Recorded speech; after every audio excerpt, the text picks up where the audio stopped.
আমাদের অভিযোগ, যারা আমার ভাইকে এভাবে হত্যা করলো, নির্মমভাবে হত্যা করলো, ষড়যন্ত্রভাবে, তাদের আমরা সেরকমই উপযুক্ত শাস্তি চাই। অন্তত মাননীয় মুখ্যমন্ত্রী যেন এই বিষয়টা ভালো করে দেখেন, খতিয়ে।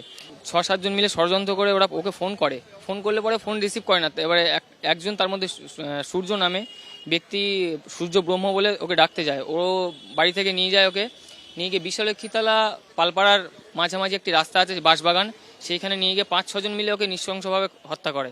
পরিকল্পনা করেই করেছে। না হলে আপনি ভেবে দেখুন, এই যে ছেলেগুলোর হাতে এরকম ধারালো অস্ত্র কি করে আসে?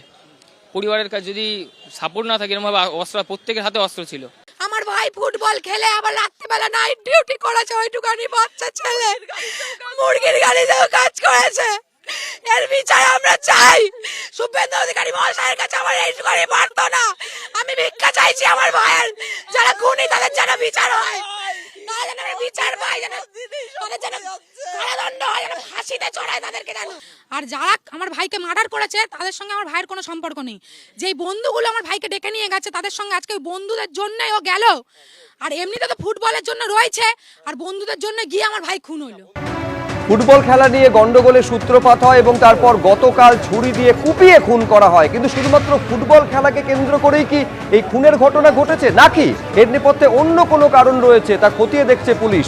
মৃত বা নাবালকের পরিবারের বক্তব্য আপনারা শুনলেন। এবার যারা প্রতিবেশীরা রয়েছেন তারা কি বলছেন একবার দেখুন। আমরা এসছি, যে ছেলেটা মারা গেছে প্রসেনজিৎ বলে, ওই ছেলেটার জন্যই আমরা এসছি। তার বাড়ির লোককে আমরা নিয়ে এসছি, আমরা তার প্রতিবেশী হই, তো তাই জন্যই আমরা এনেছি। আমরা মাননীয় মুখ্যমন্ত্রীর সাথে দেখা করতে এসেছি। উনি ওনার আইনি পদক্ষেপ নিয়ে যা বিচার দাবি, যেন একদম উচ্চ স্তরে ওদেরকে শাস্তি দেওয়া হোক, একদম কঠিন থেকে কঠিনতম শাস্তি চাই। ছুরি দিয়ে কুপিয়ে নৃশংসভাবে খুন করা হয়েছে বারুইপুরের নাবালককে। এই ঘটনায় 6 জনের নামে অভিযোগ দায়ের করা হয়েছে, 5 জনকে আটক করেছে পুলিশ। বারুইপুর এসপি অফিসে নিহতের পরিবারের সঙ্গে আজ কথা বলেছেন মুখ্যমন্ত্রী শুভেন্দু অধিকারী। ফুটবল খেলায় ঝামেলা, নাবালককে কুপিয়ে পরিকল্পনা করে খুন করা হয়েছে বলে অভিযোগ করছে নিহত নাবালকের পরিবার। এই নাবালককে ডেকে নিয়ে গিয়ে খুনের অভিযোগ করছে পরিবার। গতকাল বারুইপুর হাসপাতালে পুলিশ ক্যাম্পে ভাঙচুর চালানো হয়। অভিযোগ পাওয়ার পর 5 জনকে আটক করেছে পুলিশ।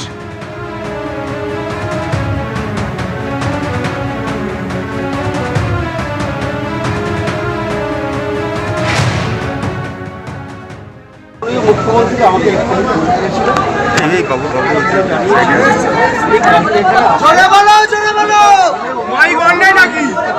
যাকে বলেছিল তাকে বলতে হবে। এইভাবে আমাদের এই যে পাবেরটা আজকে পুজো নিতে হবে। কোনো গল্প হবে না, কোনো গল্প হবে না।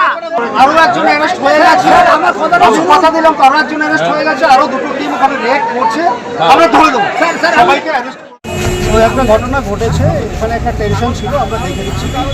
এখন সব ঠিক আছে, বাকিটা তদন্ত হবে। তদন্ত হয়ে যা করার দরকার আমরা প্রপার তদন্ত করব, এবং তদন্তের পরে আমরা যা পাবো সেই অনুযায়ী ওদের শাস্তি। টোটাল 5 জন ইনভলভ ছিল, আমরা 5 জনকে অ্যারেস্ট করে নিয়েছি এবং আমরা তদন্ত করছি। তদন্ত চলছে। এবিপি আনন্দ, এগিয়ে থাকে, এগিয়ে রাখে।